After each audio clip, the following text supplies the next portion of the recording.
সরাই দিয়ে আমি বসতেছি, মানে আপনার ওই দায়িত্বটা আমি নিতেছি, আপনার লাইনগুলো আমি নিলাম।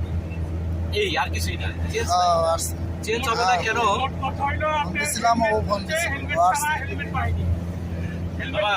সহজ বিষয় কি জানেন? আপনি যে গাড়ি চালাই দিচ্ছেন, আপনার সরাই দিয়ে আমি বসি, রাস্তা একটাই, গাড়ি একটাই, সিস্টেম একটাই।